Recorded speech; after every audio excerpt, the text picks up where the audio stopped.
Welcome back, my fellow idealists, or whoever you may be. Just welcome. I want to wish you well on this new day.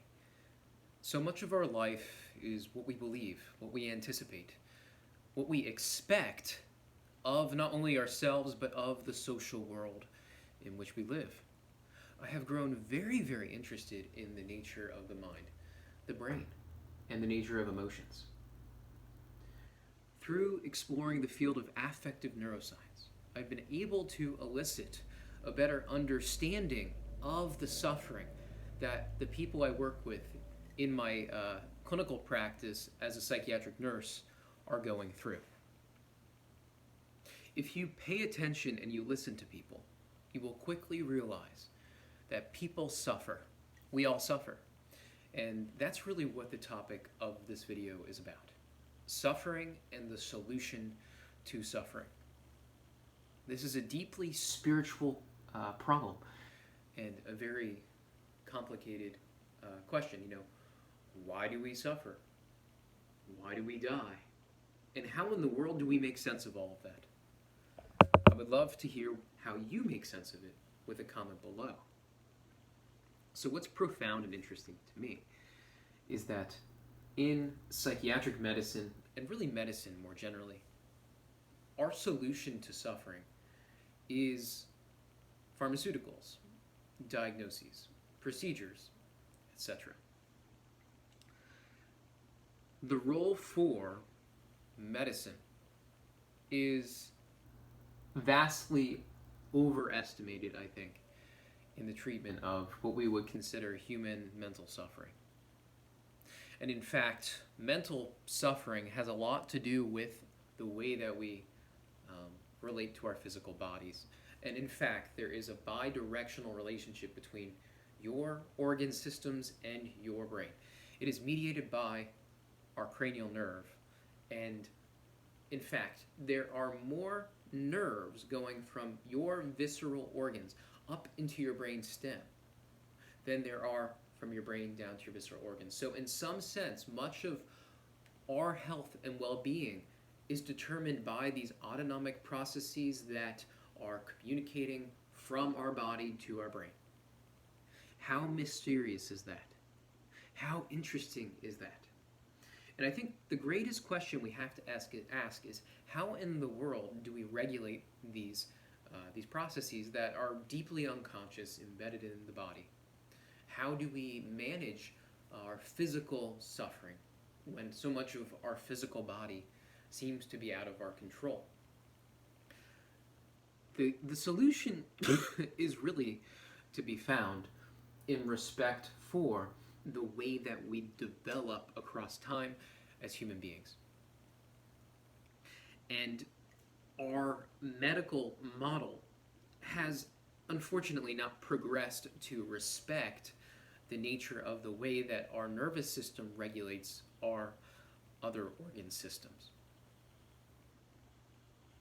So I'm here to fight for a medical model that delivers a holistic understanding of really the way, I guess, the way reality is. I mean, we have reality, and then we have what we see and what we notice. Reality is embedded in a dynamic process of relating. A lot of that is unconscious, but a lot of it is actually there in the conscious too. And you, lovely you have responsibility in the way that you choose, the way that you assert yourself in the world, the way that you navigate the complex social world, as well as in the way that you eat, the way that you sleep, and the way that you move your body. I've always been so profoundly interested, why don't people take their medicine as prescribed? Why don't people exercise if they know it's healthy? Why don't people get good night's sleep? Because they know it's healthy. We can't seem to motivate people to be compliant with a healthy lifestyle or to take their medicines. What is the missing link then? The missing link is motivation. How do we motivate people to engage in behaviors we know help them be physically and mentally healthier? My friends, it is not through reason. It is through emotion. And this is where the medical model struggles. And this is where psychiatry becomes laughable. Because psychiatry, in a lot of ways, pretends to offer a medical solution to an emotional and spiritual problem. So let's go back. I wanted to talk about suffering before I got sidetracked. Suffering, suffering, suffering. We all suffer. So get this. I've been working with kids, 12 to 17, for over half a year, suffering with depression and anxiety, and in some cases, psychosis. But it's very rare that we have genuine psychosis. But what we see in the kids who are the sickest is a desire to hurt the self, a desire to hurt others. And typically there's an identification with different aspects of the self. So there's one part of the self that wants just absolutely is aggressive, or there's one part of the self that is loving and kind, and there's another part that isn't. There's this neurotic structure that is so well established. It's so established that the imagination is actively, I don't want to say playing a game, but it's pursuing a separation of the psyche as a way to cope with life. And it's failing epically. There is chronic suffering and pain. So what is our solution in psychiatry? Our solution, unfortunately, is psychotropic medicines that do a number of different things. But in the case of these kids, typically what they do is they depress activity to the frontal lobes. They decrease the intensity of intrusive thoughts.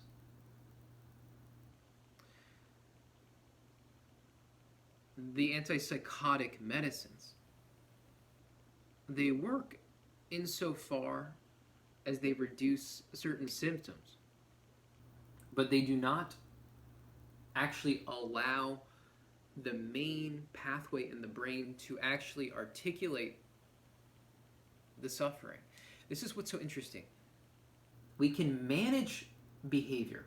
If a kid wants to die, hang themselves, bang their head, cut themselves up really good, if they want to do that, we can decrease the drive for them to want to do those things with medicines. Now, this is the catch-22. Call me crazy. I'm not crazy. I think I'm just a real healer. I'm serious. I think what needs to be done is a model of care where when these kids come in, it is in the depths of the darkness, of the suffering, of the pain. When that child wants to die so badly, when that child is so possessed by this other personality, whatever you want to call it, it is in the depth of suffering and pain that a therapeutic relationship can do the work. This requires time, patience, compassion, great support, not just one person. We need multiple people who will keep the person safe, but reduce the use of antipsychotic medicines so that we can process the pain and the suffering, the darkness. There's usually a lot of shame and self-disgust and self-contempt. I know some of you are religious. I think we're dealing with demons. I mean, if you want to get really specific, these are thoughts, these are obsessive thoughts that possess the child to die. I mean, that's very demonic. I mean, we have to understand that we are dealing with psychic phenomena. We are dealing with very mysterious things. Medicine offers as a tool to control that behavior to the best of our ability. And there is a difference between psychosis and the continuum associated with dissociative responses to trauma. And with the adolescent population, what I have seen in the sickest kids is this continuum of dissociative responses to trauma. And I've seen us do our best using antipsychotic medications to reduce the intrusive thoughts. But I have also fought the model by having time with these patients, by asking them, what are you thinking before you want to do these things? How are you feeling? Are there any memories that are coming up? I do my best, but I don't have the opportunity to build a deep relationship. I also don't have the opportunity to build a relationship in the absence of certain medicines. It is by deep intuition, and I may be wrong, that if we reduce certain medicines, we would see evil, intrusive thoughts emerge in ways that we are afraid of, that we are terrified of. But I think if we hold space for these dark realities, and we allow that individual to become vulnerable and open, public vulnerability, think of repentance, think of being open to this self-contempt and shame, with someone who is persistently, lovingly attuned in a safe attachment relationship. We can allow the individual to change the narrative structure surrounding the trauma. There is always trauma. So we need a model that respects that. And we need resources to help. I'm discouraged when I realize we don't have those resources. And I'm here to share those thoughts with you. I know this is a long video, but if you found it interesting, please let me know. I'm passionate about this field. I want to do this work. I'm not yet in the position to take the time to do this work. I think the structure of the model I work in disrespects the physiology of the brain and the body. We need more time with patients. We need really less medical interventions and more social and trauma-informed interventions that respect the dynamic processes of not only the unconscious, but really the conscious mind in relationships. We need to have families involved. We need to respect the brain and the body. We need to do our best. We need to fight for these things. I'm here to bring these up for you to think about, to talk about, to learn from me if you've never heard these ideas. But I promise you, the solution to suffering is never in avoidance of suffering, in avoidance of pain. It is embracing it and making sense of it. But we never do that in isolation. We have never done that in isolation.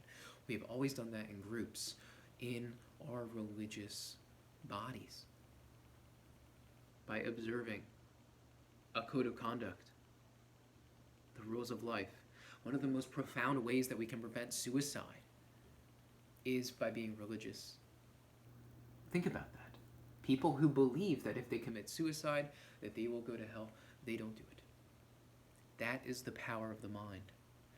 I'm not here to say that is what you should believe, but I'm here to say that what you believe matters, and it matters a lot more than this current society cares to really pay attention to.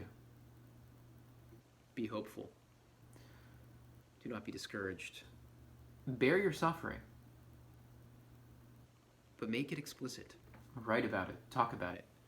Make a YouTube video. I hope you enjoyed the video. Let me know.